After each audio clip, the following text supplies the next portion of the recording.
Isinuko natin si Rodrigo Roa Duterte sa dayuhan na para bang wala siyang sariling bayan. Since when did the Philippines become a province of The Hague?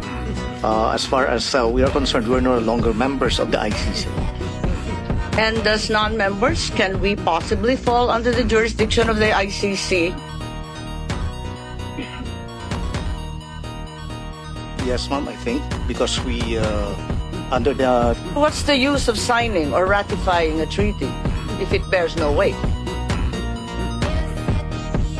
Nagsalita po ang ating mahal na Secretary John Vic na ang nagplano po rito, o yung pagkaintindi namin, itong apat na pinangalanan ang siyang nagplano.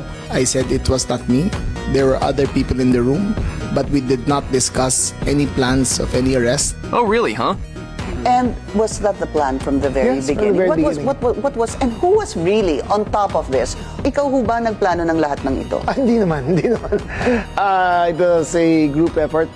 Secretary Chidoro was there, Secretary Anyo was there too, and the President and I.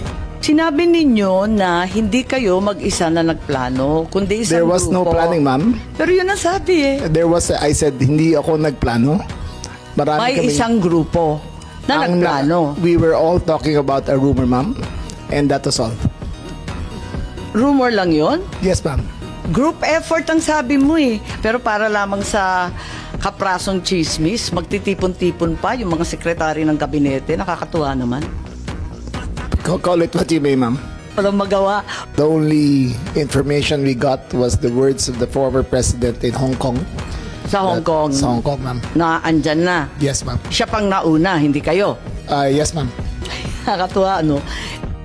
Meron po tinatawag na red diffusion, blue diffusion. May kulay ba ito?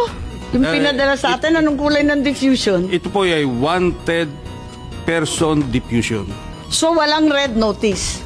Hindi po siya red notice because the nature of the diffusion is... Eh bakit si Congressman Arnie Teves may red notice na, hindi pa natin nagagawa ng paraan? Hindi ko po masagot. Ma'am, yung kay Arnie Teves, oh. Ang pagkaintindi namin, red notice din ang sinasabi. Eh ngayon, lumalabas na wala kailanman na lumabas na red notice mula sa Interpol, kundi diffusion lamang. Baka dahil sa panahon, kasi mabilis po ang pagganap ng yung mga pangyayari. So, ibig sabihin, ang katotohanan, walang red notice. Mag-ingat po kayo, you're under oath, makokontempt po tayo. Was this warrant presented to PRRD at the time he was arrested? Pwede bang may sumagot? Si General Torre, mukhang kabisado niya. Siya yung nasa video eh. Soft copy was given to them on the tube. Ikaw naman Yes, ma'am. bumasa ng Miranda rights, hindi man lang yung prosecutor. Tinikoberan mo na yung papel ng DOJ, kaya sumagot ka ngayon. I-present po namin kay President Duterte na nasa Nabasa niya lahat, 250. 15 pages. Ang bilis-bilis lang lumabas eh.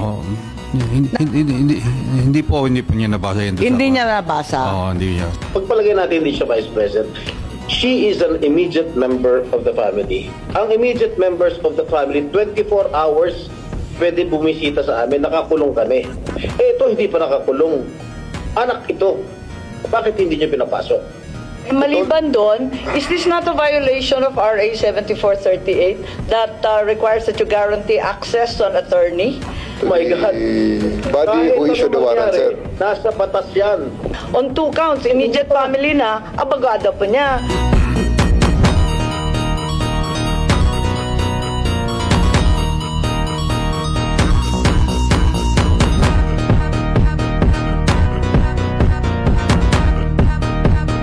This is bigger than Duterte.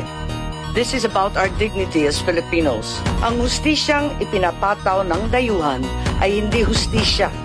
Ito ay pang-aalipin. Useless lahat ng hearing na ito kung hindi na po may babalik si Tatay Digong. Kung kaya niyo po siyang dalayin doon in less than 1 day sa loob po ng 13 na oras, dapat kaya niyo rin po siyang ibalik dito sa lalong madaling panahon.